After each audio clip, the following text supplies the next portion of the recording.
negotiations. That is how the events in Uvira came to unfold. Rwanda has and had raised the alarm for months. Yet, the aftermath was presented as a single-point narrative detached from the reality on the ground. The blame was, as we have come to expect, blamed and placed exclusively on Rwanda. This selective pressure has only emboldened the Congolese government and all its affiliated genocidal elements to resume military action. I'm not asking you to agree with every decision that Rwanda has made, but we do ask that you hold all parties to the same standard. As things stand, Rwanda faces an impossible choice to either tolerate the continued presence of the FDLR and its growing network of militias and allow them to grow closer to our border, or to defend ourselves and be condemned for it. The choice is therefore very clear. In our position, would any other country make a different choice? And any condemnation that comes, by the way, is a badge of honor for our security forces.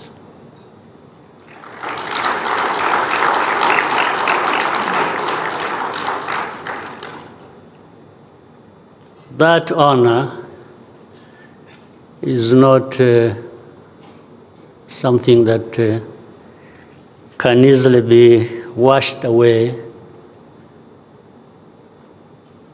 by rain or shine or whatever. It is part of us.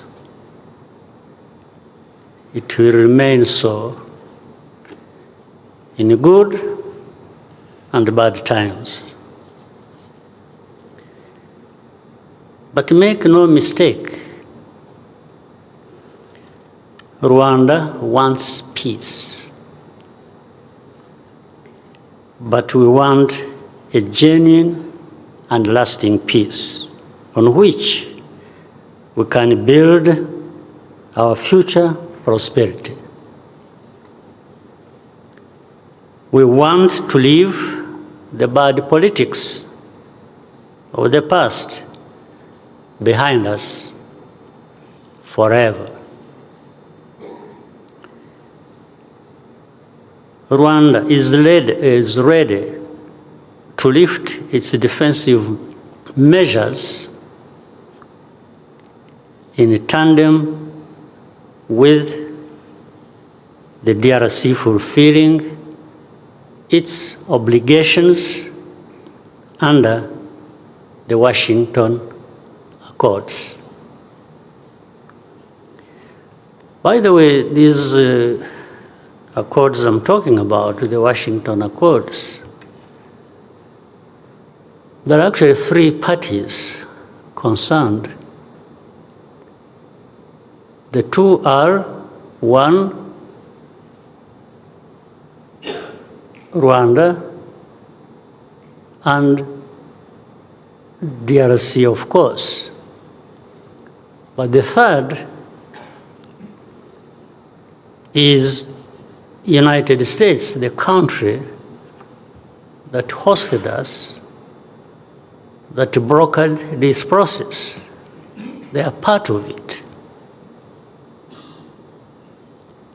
So to have three parties to this process, and you expect only one to fulfill its side of obligations, I'm not sure what we should expect from that. And so that's where we are, in a sense, caught up in that. If fully implemented, this agreement will provide all parties the security that they need and deserve, and lay the groundwork for mutually beneficial economic cooperation. Many of you here have worked with us for a very long time, and you know that you can trust us. We are reliable. We say what we do, and we do what we say. Our partnerships have borne fruit precisely because we have had an effective security policy in place continuously for the past 3 decades.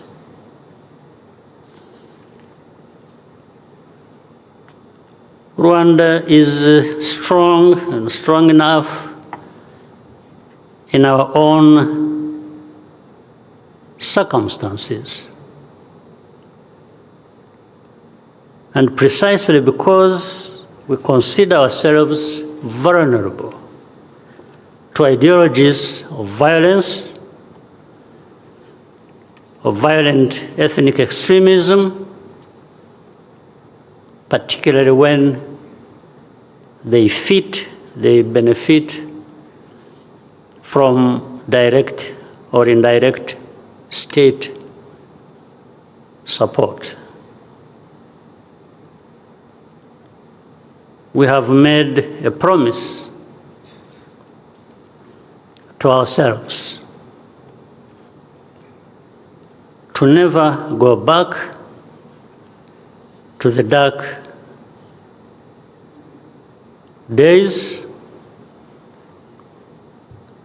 That darkness, we can't go back. And that is not something we will waver from. Before I propose a toast, I had a few things in addition to this, that I wanted to share with you.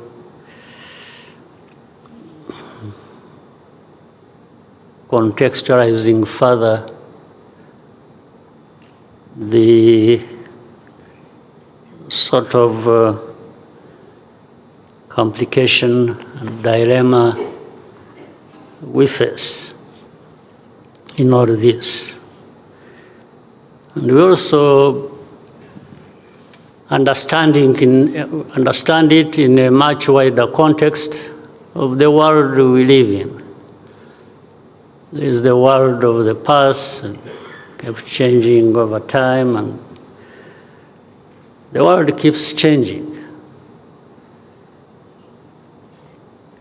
And in many instances, unpredictably. But people have to stay the course for what they want to mean and do for themselves. And that's where Rwanda is. A couple of things.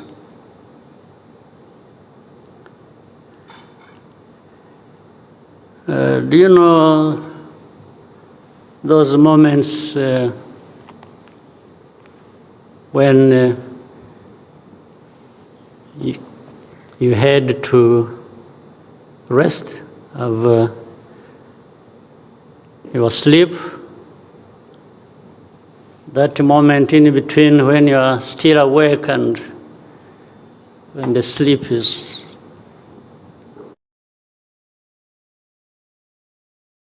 coming in, caught up in the middle.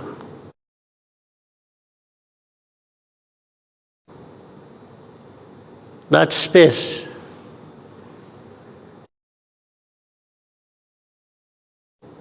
some of us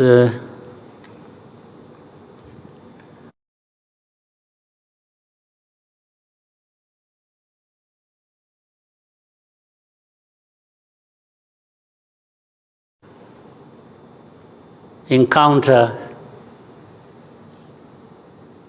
people in our thoughts, and we have conversations. It's not a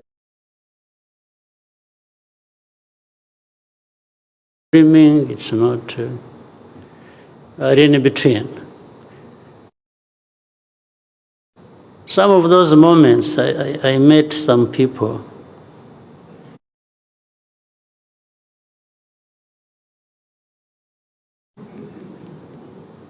and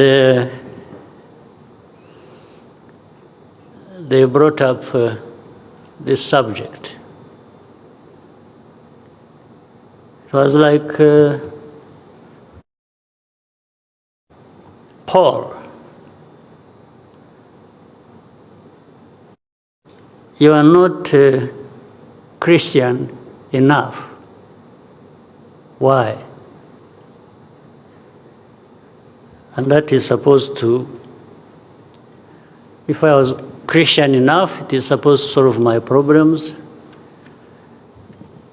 Because I'm not Christian enough in this person's mind, it is supposed to create problems for me. But I asked this person, I said,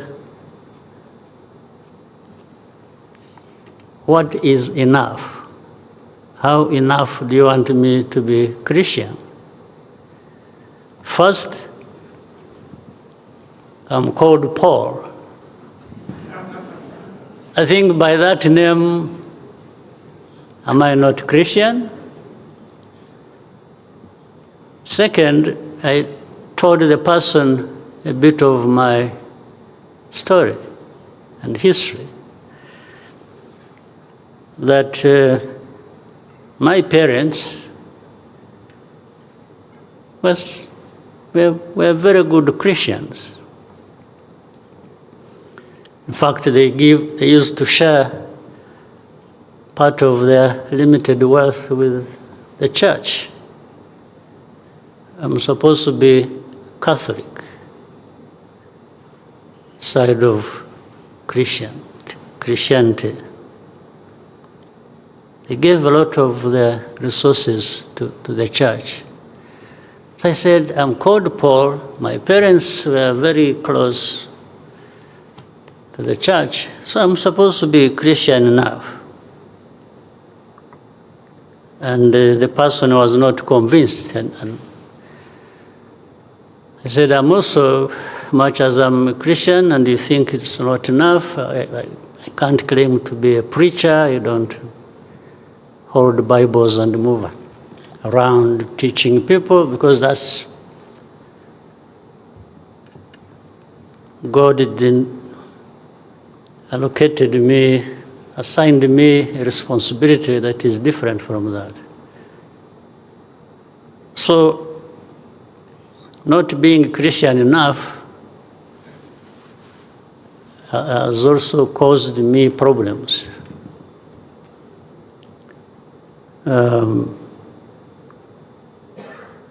But I said, I have seen people I was telling that person who claim to be that level of Christian that I am not. In the morning, they're out there shouting and yelling and doing things. In the evening, they go visiting witch doctors. I said, how do the two go together? So in other words, I was telling this person that actually some of them also tell lies under the cover of what they claim to be. And they end up not being Christian enough as they thought I was, meaning not Christian enough.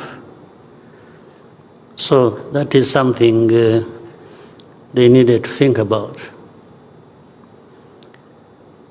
No pretense, no, and everyone should be what they want to be. And there are other measures you can use to test the value of people. Then, in another conversation, it was, okay, put aside the Christian part. Your country, Rwanda, is not wealthy enough. You don't have enough of the resources that the world needs, whether they are minerals or forests or all kinds of things. So then I said, okay, but do I also have to face penalties for not being wealthy enough?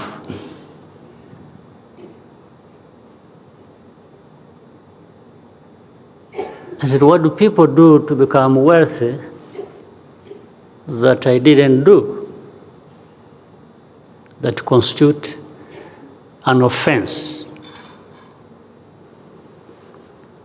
First, I was told I was not Christian enough. Second, I'm being told I'm not wealthy enough, meaning my country. So which means the combination of two should cause some of us problems. Should cause me as a person or Rwanda as a country problems in other people's judgment. But since when did these become criteria for people being right or wrong? Or to the point that you deserve no attention from anybody. In fact, I wish I didn't get attention from such a people. That's also good. It means you do your business, I do my business. And I don't need that kind of attention. Nobody needs it. The kind of attention that reminds you that you're not this enough, you're not that enough. But that means you're paying attention to me.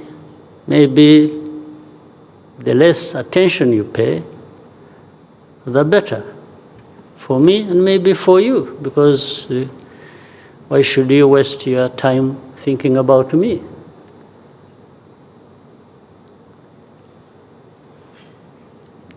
Right. As I continued, one evening I was bored and consulted some of these agents of AI, the artificial intelligence, put in some thoughts and questions, and I won't tell you what I was asking. I'll tell you the answer.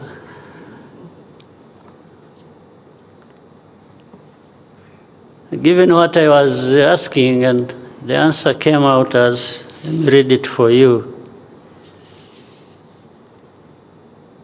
In the jungle, a lion king coveted a plush deer, grazing unaware. The deer, blinded by sweet grass, didn't see the jaws closing in. Meanwhile, a wise old tortoise stood tall, accused of eating the king's crops. Crops the king knew were devoured by his own pride. The deer felt the king's greed. The tortoise, shoulders burdened, faced the hungry shadows dignified. The jungle whispered. One met the king's desire, the other his blame. That's where we are, but we will have our shoulders burdened and remain dignified. Thank you.